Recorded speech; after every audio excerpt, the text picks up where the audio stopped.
கோர்ட்டுக்கு போனீங்களே, என்ன ஆச்சும்மா? திவ்யா நம்ம கிட்டே இருக்கலாம்னு சொல்லிட்டாங்க அத்தை.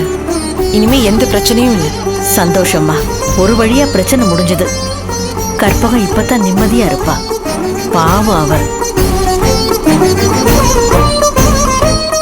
எங்க பேத்தி கையை விட்டு போயிடுவாளோன்னு ரொம்ப பயந்து போயிருந்தா. அவளை கடவுள் கைவிடல. ஆமா அத்தை. ஆமா, சிவா எங்க அத்தை?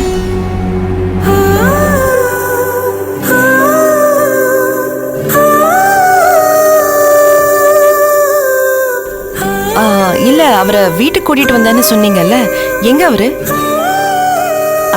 அந்த தம்பி உள்ளதாம படுத்து தூங்கிட்டு இருக்கு.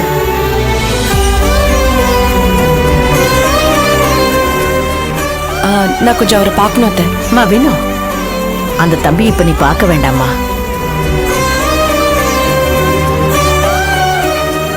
இல்லம்மா, அவரு நல்லா ரெஸ்ட் எடுக்கணும்னு டாக்டர் சொல்லியிருக்காரு.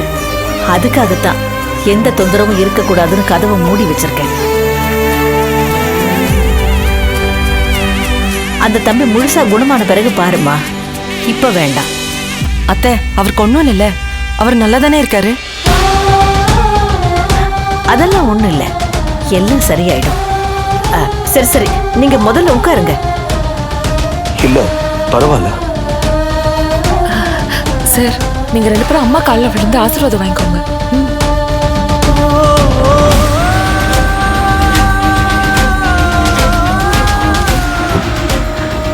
நல்லா இருப்பா, நல்லா இருப்பா.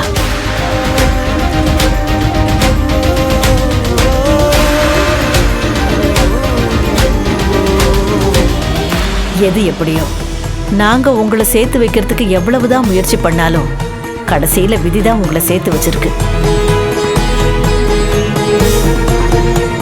நாம நினைக்கிறதெல்லாம் இங்க எதுவும் நடக்கிறது இல்ல. மேல இருக்கிறவன் எடுக்கிற முடிவு தான் இங்க எல்லாமே நடக்குது. அது எல்லாருமே புரிஞ்சுக்கணும்.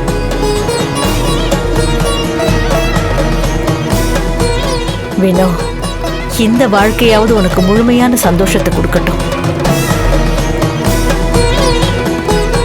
நீ என்னைக்குமே சந்தோஷமா இருக்கணும். உன் சந்தோஷத்துக்கு குறுக்க எந்த தடையும் வந்துடக்கூடாது. அப்படி ஏதாவது வந்துச்சுன்னா நான் உயிரோடவே இருக்க மாட்டேன். அத்தை, ஏன் இப்படிலாம் நீங்க பேசுறீங்க? இல்லம்மா, ஏதோ எனக்கு சொல்லணும்னு தோணுச்சு. அம்மா, இப்ப நாங்க வந்தது உங்களே ரம்யாவையும் கூட கொண்டு போலான்னு தான். அம்மா, ரம்யா எங்க? போன் பண்ணி வர சொல்லுங்கம்மா. நம்ம எல்லாரும் நம்ம வீட்டுக்கு கிளம்பலாம். எதுக்குப்பா? என்னம்மா எதுக்குன்னு கேக்குறீங்க? இனிமே நீங்க எதுக்கு இங்க தனியா இருக்கணும்? நம்ம எல்லாரும் ஒன்னா சேர்ந்து இருக்கணும் தானே எல்லாருடைய விருப்பமா இருந்துச்சு. இனி நம்ம எல்லாரும் ஒன்னா இருக்கலாமா? இல்லப்பா, அது சரியா வராது.